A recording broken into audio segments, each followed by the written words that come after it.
수백 년 전 조선의 수도였던 한양에도 오늘날 우리처럼 내 집 마련의 꿈이 좌절되고 심지어 투기와 폭등이라는 단어가 어울릴 법한 부동산 광풍이 불어닥쳤습니다. 어쩌면 터무니없는 이야기처럼 들릴 수도 있겠습니다만 놀랍게도 그 시절 한양에서도 지금 우리가 겪는 것과 너무나도 흡사한 주택시장의 혼란이 벌어지고 있었습니다. 고층 아파트 대신 기와집과 초가집이 빽빽하게 들어섰던 그 도시에서 과연 어떤 일들이 벌어졌던 걸까요? 이 이야기는 단순히 옛 시절의 흥미로운 에피소드를 넘어서 시대를 관통하는 인간 본연의 욕망과 시장의 작동 원리를 파헤치는 중요한 열쇠가 될 겁니다. 우리가 미처 알지 못했던 역사의 단면을 통해 오늘날 우리의 현실을 이해하고 더 나아가 미래를 통찰할 수 있는 기회를 얻게 될지도 모르죠.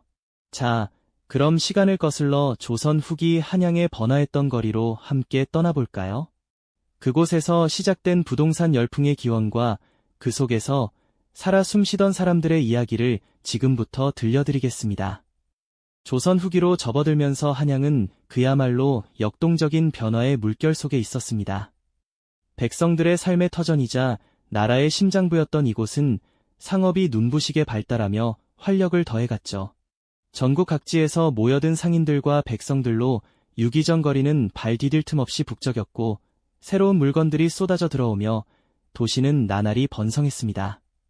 시전 상인들의 활기찬 흥정소리, 저작거리의 왁자지껄한 대화소리, 그리고 고소한 기름 냄새와 갖가지 물건들의 향기가 뒤섞여 한양은 거대한 생명체처럼 꿈틀거렸죠. 많은 이들이 더 나은 삶을 꿈꾸며 한양으로 모여들기 시작했습니다. 새로운 기회가 넘쳐나는 곳, 바로 한양이었습니다. 하지만 도시의 번영은 또 다른 그림자를 드리우기 시작했습니다. 인구가 급격하게 늘어나면서 주택 부족 현상이 심화되기 시작한 것이죠. 낡은 초가집과 웅장한 기와집이 뒤섞인 골목골목은 사람들로 빼곡했고 집을 구하지 못해 발을 동동 구르는 서민들의 모습은 더 이상 낯선 풍경이 아니었습니다.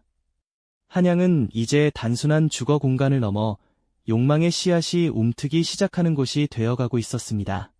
집은 더 이상 비바람을 피하고 가족이 함께 모여 사는 단순한 보금자리가 아니었습니다. 점점 더 많은 사람들이 집을 재산을 늘리는 수단으로 인식하기 시작했죠. 어느 동네의 집값이 하루가 다르게 치솟는다더라, 저 집을 사두면 나중에 큰 돈을 벌 수 있다더라 같은 이야기들이 사람들 입에 오르내리기 시작했습니다. 한양의 부동산 시장에는 미묘하지만 분명한 변화의 흐름이 감지되고 있었습니다. 이는 마치 잔잔한 호수에 작은 돌멩이가 던져진 것처럼 앞으로 다가올 거대한 파장의 시작을 알리는 신호탄과 같았다고 할 수 있죠. 사람들의 불안감과 기대감이 뒤섞이면서 한양의 주택시장은 점차 예측 불가능한 방향으로 흘러가기 시작했습니다. 집값은 오르고 또 오르고 서민들은 점점 더 내 집 마련의 꿈에서 멀어져 갔습니다. 이러한 혼란 속에서 새로운 욕망의 불씨가 타오르기 시작했던 겁니다. 과연 이 불씨는 어떤 거대한 불길로 번져나갈까요? 그리고 그 속에서 사람들의 삶은 어떻게 변화하게 될까요? 다음 이야기에서는 이런 혼란을 틈타 등장한 새로운 그림자, 바로 거간꾼들의 이야기가 펼쳐질 겁니다. 내 집 마련의 꿈은 점차 희미해지고 사람들의 불안감과 기대감이 뒤섞여 한양의 주택시장은 그야말로 예측 불가능한 혼돈 속으로 빠져들고 있었죠. 집값은 멈출 줄 모르고 치솟았고 서민들은 그저 바라볼 수밖에 없는 지경에 이르렀습니다. 이처럼 급변하는 시장의 틈바구니에서 새로운 욕망의 불씨가 타오르기 시작했고 그 불씨는 곧 거대한 불길로 번져나갈 조짐을 보였습니다. 그리고 그 혼란의 중심에는 보이지 않는 그림자처럼 시장을 주무르는 존재들이 있었으니 바로 거간꾼들이었습니다. 당시 한양의 땅과 집을 사고 파는 일은 지금처럼 공인중개사나 등기부등본 같은 명확한 제도가 없던 시절이었죠. 매매 과정은 복잡하고 정보는 제한적이었습니다. 누가 집을 팔고 싶어 하는지, 어떤 집이 좋은지, 적정한 가격은 얼마인지 일반 백성들은 알기 어려웠어요. 바로 이런 불편함과 정보의 비대칭성을 해소하려는 듯, 혹은 이용하려는 듯 거간꾼이라는 전문 중개인들이 서서히 그 존재감을 드러내기 시작합니다. 이들은 단순히 물건을 사고 파는 사람을 이어주는 역할을 넘어 부동산 시장에서 없어서는 안 될 핵심적인 존재로 자리매김하게 됩니다. 거간꾼들은 한양의 구석구석을 꿰뚫고 있는 정보통이었죠. 어느 동네에 좋은 집이 나왔는지, 어떤 양반이 급전이 필요해 집을 내놓으려 하는지, 혹은 어느 상인이 투자를 위해 땅을 찾고 있는지 그들 손바닥 안의 정보였습니다. 주로 주막이나 저작거리, 혹은 한적한 골목 어귀에서 은밀하게 거래를 속삭이며 사람들을 모았죠. 그들은 장부를 펼쳐놓고 집의 위치와 상태, 그리고 예상 가격을 줄줄 읊었습니다. 때로는 매도자와 매수자 사이에서 교묘하게 정보를 조작하기도 하고 가격을 흥정하는 과정에서 자신의 이득을 극대화하는 재주를 부리기도 했습니다. 양반과 상인, 심지어는 멀리서 온 객주들 사이를 오가며 정보를 주고받는 그들의 능글맞은 표정 속에는 시장을 꿰뚫는 노련함이 엿보였죠. 복잡한 계약서가 오가는 자리에서는 그들이 사실상 모든 과정을 주도하는 경우가 많았습니다. 이처럼 거간꾼들이 시장의 정보를 독점하고 가격을 조작하면서 한양의 부동산 시장은 그야말로 거대한 투기판으로 변모하기 시작했습니다. 그들의 활약에 힘입어 한양에는 전례 없는 투기 열풍이 불어닥쳤죠. 특정 지역의 집값이 하루가 멀다 하고 천정부지로 치솟는 일은 이제 놀라운 일도 아니었습니다. 저 집을 사두면 큰돈을 벌 수 있다더라는 소문은 마치 전염병처럼 번져나갔고 사람들은 너나 할 것 없이 빚을 내어 투기에 뛰어들었습니다. 자신의 전 재산을 털어넣는 것은 물론 족보에 없는 빚까지 끌어다 집을 사들이는 이들이 부지기수였죠. 투기 열풍은 계층을 가리지 않았습니다. 돈 좀 있다는 양반들은 물론 큰돈을 만진 상인들, 심지어는 서민들까지도 한 방을 노리며 위험한 도박에 발을 들여놓았습니다. 집을 여러 채 소유하며 앉아서 막대한 부를 축적하는 계층이 등장했고 이들은 거간꾼들과 긴밀하게 연결되어 시장의 흐름을 좌지우지하는 막강한 세력이 되었습니다. 한양의 지도는 마치 불타오르는 듯 욕망과 탐욕으로 얼룩져갔습니다. 하지만 이 투기 열풍의 가장 큰 희생자는 다름 아닌 서민들이었습니다. 치솟는 집값 때문에 평생 모은 돈으로도 내 집 한 칸 마련하기는 하늘의 별 따기였죠. 전세나 월세조차 감당하기 어려워지면서 많은 가족들이 정든 보금자리를 잃고 길거리로 내몰리는 비극적인 상황이 속출했습니다. 길가에 주저앉아 울부짖는 가족들의 절망적인 표정은 투기로 얼룩진 한양의 어두운 단면을 극명하게 보여주었습니다. 부자는 더욱 부자가 되고 가난한 자는 더욱 가난해지는 사회적 불평등이 극심해지면서 한양은 마치 거대한 폭풍우에 휩쓸린 듯 혼란과 고통으로 신음하고 있었습니다. 과연 이러한 혼돈 속에서 조정은 어떤 대책을 내놓았을까요? 그리고 그 대책들은 과연 효과가 있었을까요? 이렇게 부동산 투기의 광풍이 한양을 휩쓸고 서민들의 삶을 위협하자 더 이상 손 놓고 있을 수만은 없었겠죠. 조선의 조정 역시 이러한 심각성을 인지하고 여러 대책을 고심하기 시작했습니다. 임금과 대신들은 창덕궁 편전에서 머리를 맞대고 어떻게든 이 들끓는 욕망의 불길을 잠재울 수 있을지 밤낮으로 논의를 거듭했답니다. 나라의 근간을 뒤흔드는 주거 불안정과 심화되는 불평등을 해결하기 위해 조정은 여러 가지 정책의 칼을 빼들었죠. 가장 먼저 취해진 조치 중 하나는 바로 매점 매석 금지였습니다.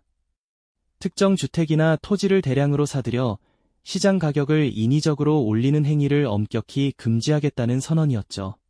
마치 한 사람이 시장의 모든 쌀을 사들여 가격을 폭등시키는 것을 막듯 집값 또한 소수의 탐욕 때문에 좌우되지 않도록 하겠다는 의지였을 겁니다. 또한 조정은 특정 지역의 집값을 상한선으로 정하여 그 이상으로는 거래하지 못하도록 하는 가격 통제를 시도하기도 했습니다. 치솟는 집값에 제동을 걸어 서민들이 감당할 수 있는 수준으로 되돌리려는 노력이었죠. 나아가 신분별로 소유할 수 있는 주택의 규모나 개수를 제한하는 정책도 논의되었습니다. 이는 부자들이 여러 채의 집을 소유하며 빈곤층의 주거 기회를 박탈하는 행위를 막고 공평한 주거 환경을 조성하려는 시도였을 겁니다. 예를 들어 특정 관직을 가진 자는 기와집 몇 채, 평민은 초가집 한 채 등 명확한 기준을 제시하여 주택 소유의 불균형을 해소하고자 했죠. 조정의 이러한 노력들은 분명 백성들의 고통을 덜어주고자 하는 선의에서 비롯된 것이었을 겁니다. 하지만 이러한 정책들은 안타깝게도 기대만큼의 효과를 거두지는 못했습니다. 이미 시장에 깊숙한 곳까지 뿌리내린 투기 세력과 거강꾼들은 조정의 법망을 교묘하게 피해 나갔으니까요. 매점 매석 금지령이 내려지면 그들은 친인척이나 다른 사람의 명의를 빌려 여러 채의 집을 소유하는 차명거래를 일삼았습니다. 마치 투명한 그물을 던져도 작은 물고기들이 빠져나가듯 규제의 틈새를 기막히게 파고들었죠. 가격 통제 역시 마찬가지였습니다.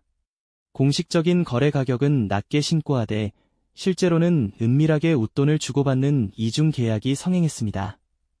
어둠 속에서 오가는 돈 보따리는 조정의 눈을 가리기 충분했죠.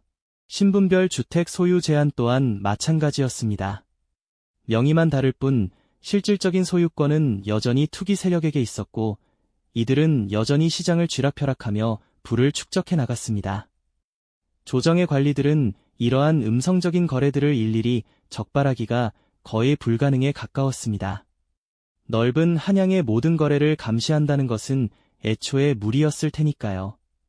단속의 손길이 미치지 못하는 곳에서는 여전히 욕망의 불꽃이 활활 타오르고 있었습니다. 결국 조선 조정의 거듭된 노력에도 불구하고 한양의 부동산 시장은 통제 불능의 상태로 치달았습니다. 정책의 한계와 인간 본연의 탐욕 앞에서 선의의 노력들은 마치 모래성처럼 허무하게 무너져 내리는 듯했죠. 부자는 더욱 부자가 되고 가난한 자는 더욱 가난해지는 비극적인 현실은 고착화되었습니다. 거강꾼들은 여전히 시장의 정보를 독점하며 가격을 조종했고 그들의 장부에는 매일같이 막대한 이윤이 기록되었을 겁니다. 반면 길거리로 내몰린 서민들의 절규는 잦아들 줄 몰랐습니다. 평생을 일해도 내 집 한 칸 마련할 수 없는 절망감은 그들의 삶을 짓누르는 무거운 짐이 되었죠. 한양의 길거리에는 집을 잃고 떠도는 가족들의 그림자가 길게 드리워졌고 이들의 고통은 마치 멈추지 않는 비처럼 한양을 적셨습니다. 부동산은 더 이상 단순히 집이라는 거주 공간이 아니었습니다. 그것은 인간의 끝없는 욕망이 투영된 거대한 시장이었고 이 시장의 작동 방식은 시대를 초월하여 언제나 사회적 불평등을 심화시키는 힘을 가지고 있었던 겁니다. 조선의 한양에서 벌어졌던 이 부동산 투기 열풍은 단순히 옛날 이야기로 치부할 수 없는 깊은 통찰을 우리에게 안겨줍니다.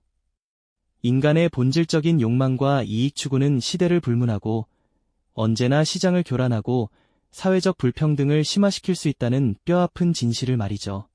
수백 년 전 한양의 부동산 문제가 오늘날 우리의 주택 문제, 특히 영끌과 패닉바잉 현상과 놀랍도록 닮아있다는 사실은 우리에게 많은 것을 시사하고 있습니다.